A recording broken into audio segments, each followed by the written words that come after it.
Hi, beautiful soul. This is day 36 of 100 Days to Emotional Power. And today I want to talk about a feeling that quietly shapes many people's lives without being fully understood. It is the feeling of guilt that appears when a person has done nothing objectively wrong.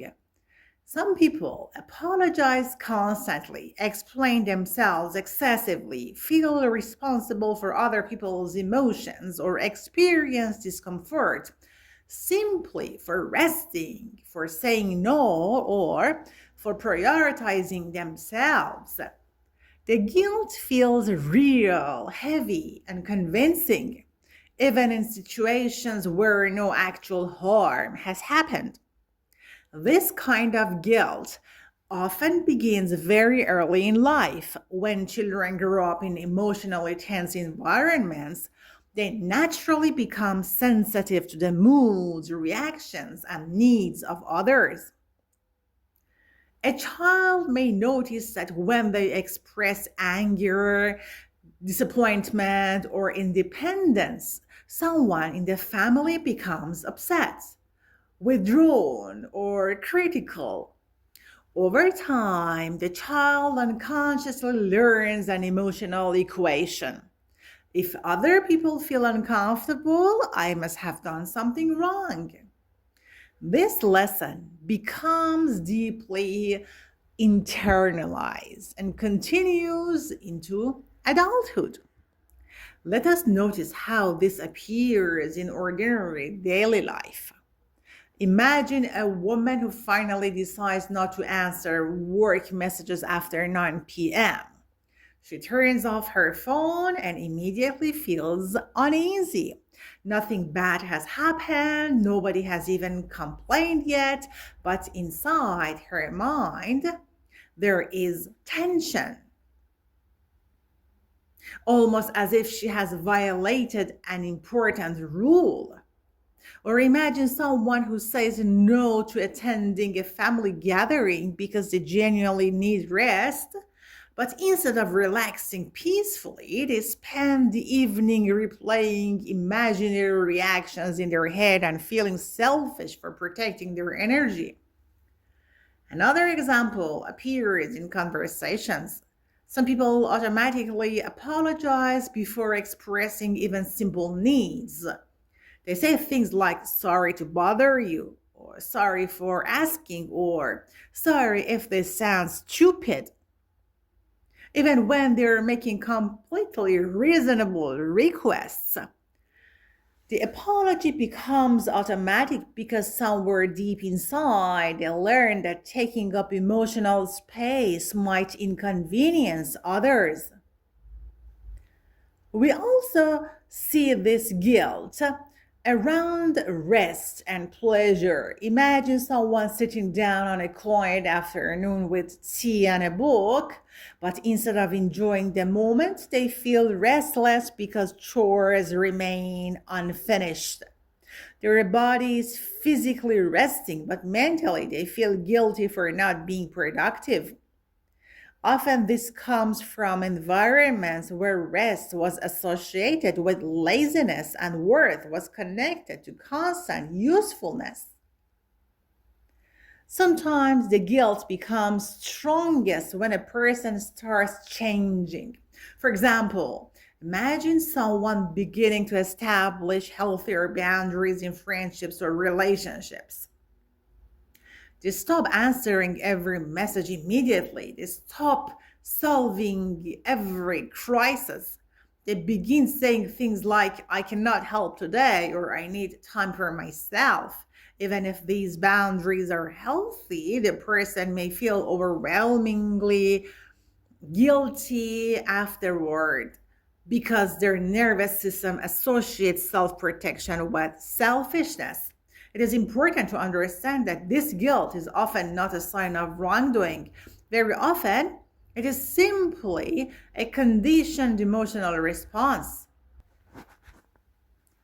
The nervous system learned long ago that safety depends on keeping others comfortable, available, or pleased. As adults, many people continue following this emotional pattern automatically. The first step in changing this pattern is learning to pause before immediately obeying the guilt. Instead of assuming I feel guilty, therefore I must be wrong, begin asking a gentler question. Did I actually harm someone? Or am I simply tolerating someone else's discomfort? That question alone can create enormous clarity. For example, if you decline an invitation because you're exhausted, notice the difference between causing harm and disappointing an expectation. Those are not the same thing. Or if you ask for space after a stressful week, remember that needing rest is not cruelty, it is a human need. Let's talk about a few small practical ways to work with unnecessary guilt. One helpful practice is delaying automatic apologies. The next time you're about to say sorry for a normal need, pause for a second. Instead of sorry for bothering you, try saying, do you have a moment?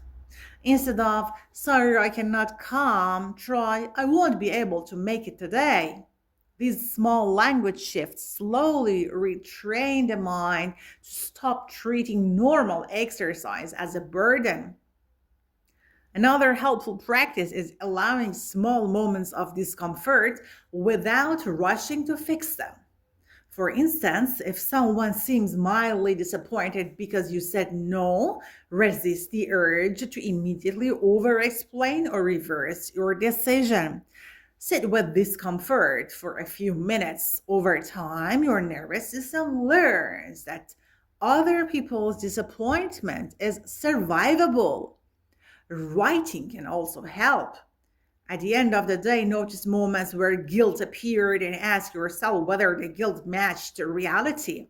Did you truly do something harmful, or did you simply prioritize yourself for a moment?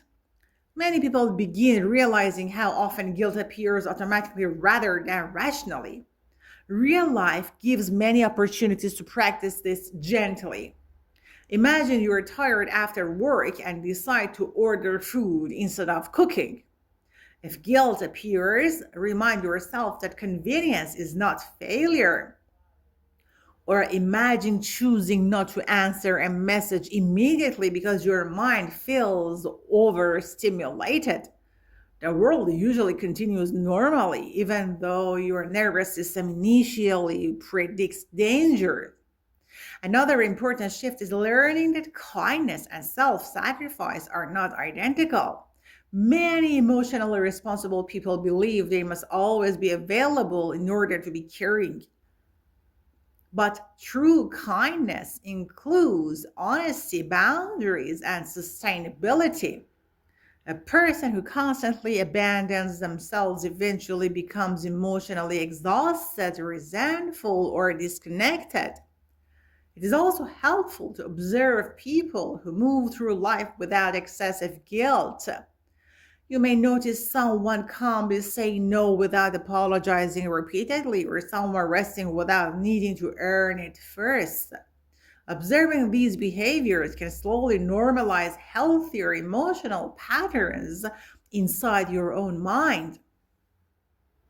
Over time, something subtle begins changing. You may notice yourself resting more peacefully, making decisions more clearly, or speaking more honestly about your limits. The guilt may still appear sometimes, but instead of controlling your behavior automatically, it becomes something you can observe, question, and move through consciously. Today, my beautiful soul, pay attention to the moments when guilt appears. Notice whether it truly reflects harm or whether it simply reflects an old emotional conditioning that taught you your needs were dangerous, inconvenient, or selfish.